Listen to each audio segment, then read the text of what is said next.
Well,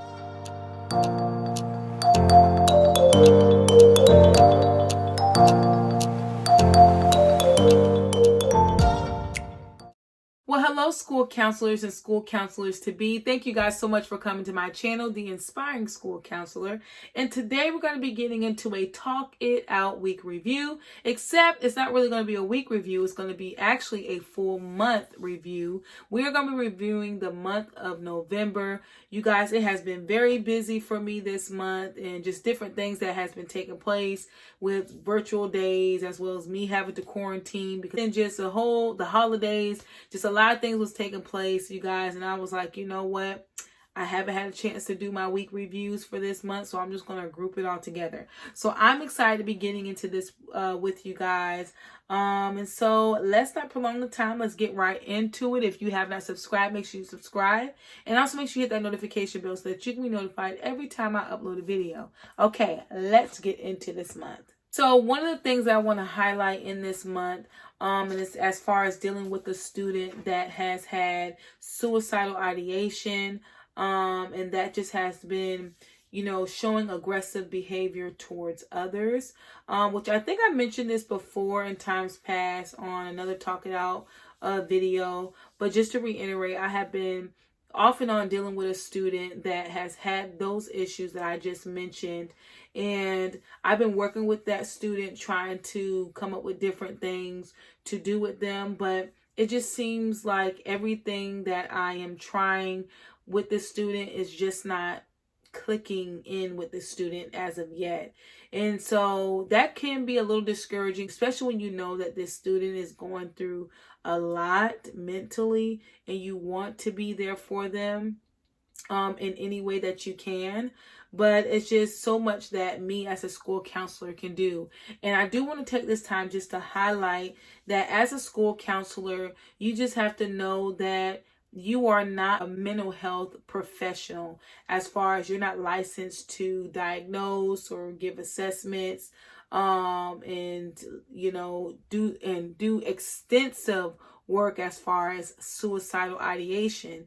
And so it's so important that you notice when a child needs a little bit more help than what you can offer at the school level. And so providing resources for that child through giving it to their parents, as well as if you know that that child has, a 504 or IEP, being able to take the necessary steps in having those meetings to come up with ways that you can help that student is the best thing that you can do. And so in noticing that the student that I'm dealing with has had some escalation in their behavior, I just had to reach out. And I had to reach out to the parents, talking to the parents, letting them know what is going on. Especially when you're coming to parents, you don't want to come in such a way that's saying your son or your daughter is suicidal and they need to get some mental help. Like, you don't want to come off in that way, but you want to come off in a nurturing, compassionate way and letting them know that you are there for them, and just letting them know also what are some things that you're seeing, and what are some resources that you have that could be very beneficial. Also asking them if they have seen those particular behaviors as well, and then trying to come up with a plan that will help them, as well as you giving them resources to help that parent and that child through this phase that child is going through. So I have been dealing with this child, well, off and on really since school started, even last year, but even the more so in this month. And so I had to talk with different teachers, with the parents, different behavioral specialists, a psychologist, a school psychologist, just trying to get this child some help so that they can be successful in school. I was also able to do my whole groups this month, just being able to check in on students. We actually had a lot of teachers and students that were out due to either them having COVID or they had to quarantine because it was around somebody that had COVID. And so I just noticed this month just really being able to do some fair share duties, like being able to just get in and help any way that I can. And that's what it's all about. I know I mentioned that before in Talk It Outs before, but I just want to reiterate, it's just important that, you know, we all come together, especially in this time, to help these students and give these students some type of normalcy that we can. And so, like I talked to you guys before, I was doing teacher assistant stuff on Fridays, and that was one of the things that I did just to help out a teacher that was out due to COVID. Not that teacher specifically having COVID, but they had to quarantine. So I had to fill in. Another thing that I had to do was attendance. Attendance is a big thing now. And you would think, you know, because everything that's happening with COVID and people getting sick and kids getting sick and different things like that, you would think that they would kind of just give a little bit of leeway. But now, you know, at least my school district, they're not. If you're not there, you are going to be going to court whether you were sick or not. You know, unless you bring in a parent note or a doctor's note, you are going to have to be summoned to court if you miss X amount of days. So that has been something that I have to really, especially when talking to parents, just iterate to them that I understand the time that we are living in right now. And at the same time, letting them know how the school board or the school district is approaching attendance and how it is important still yet to make sure that they bring in their doctor's notes or parent notes if it is that their students are missing days. So that has been a big thing that I had to make sure that I do. So from sending out attendance letters to calling parents, to talking to the attendance coach and letting him know what is going on. So that's one of the things I had to do in this month of November.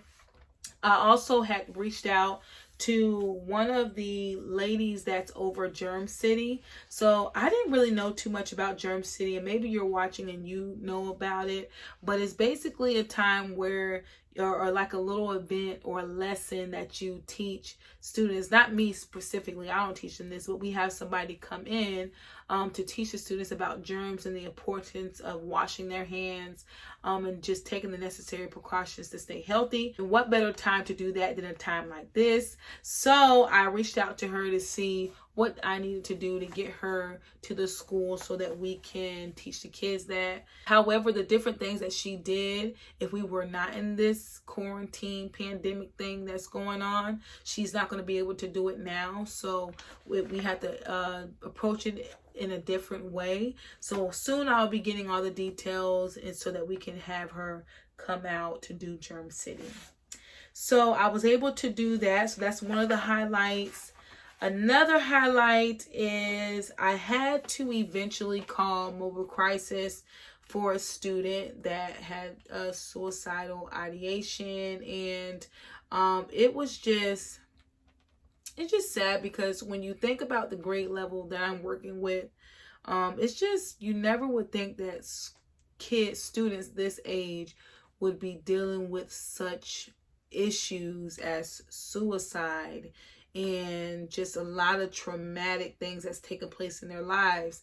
And so when I'm hearing this, it's just, it can be heartbreaking. But at the same time, I know that if I'm taking the necessary steps to advocate for them and to get the help that they need. So I had to reach out to one of the mobile crisis individuals to talk to them about a student. So eventually I had to do a Zoom with that student in the mobile crisis so that they can put together a safety plan and all that stuff like that. So another thing that I had to do this month, which is more on a community outreach type of thing, but we have a organization that reached out to the school wanting to provide shoes to students for Christmas that were in need.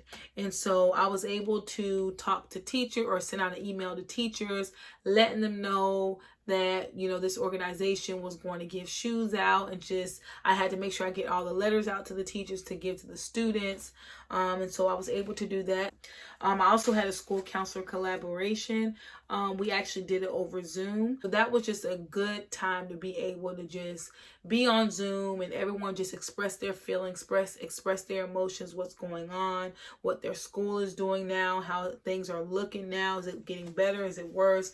Are the kids adjusting? Are they not adjusting? So, and you guys know how I feel about these school counselor collaborations, because they're just such a blessing. And if you don't have this where you're at, you know, maybe you should be the one to start that. You know, call the different counselors, see if they're willing to, you know, join you with doing a Zoom, or maybe y'all can meet in person and you guys can come up with like an agenda to, you know, try to just talk about issues or talk about concerns, talk about different things that are on your mind. And I actually ended up going to school on November 23rd. And that was the same day that I found out that we was next to somebody that had COVID. And so I had to reach out to the head nurse that's over the school nurses. And she was like, you need to go ahead and go home and get tested. And so I actually ended up leaving early November 23rd. So that I can go and get tested and everything like that. So, and then after that, I quarantined on the 24th. You guys know we had Thanksgiving, so we were out Wednesday. Thanksgiving was on the 26th, and we're out the 27th. And coming into December, I was quarantined that whole first week. If I had to pick a jewel of this month, I would say 2 jewels. For one, it's being able to provide the resources needed for that child that's been having suicidal ideation, as well as being able to talk to the parents and letting them know what that child has been doing and going through, and also providing the resources to the parents so that they know what to do, and also being able to provide a safety plan for that student.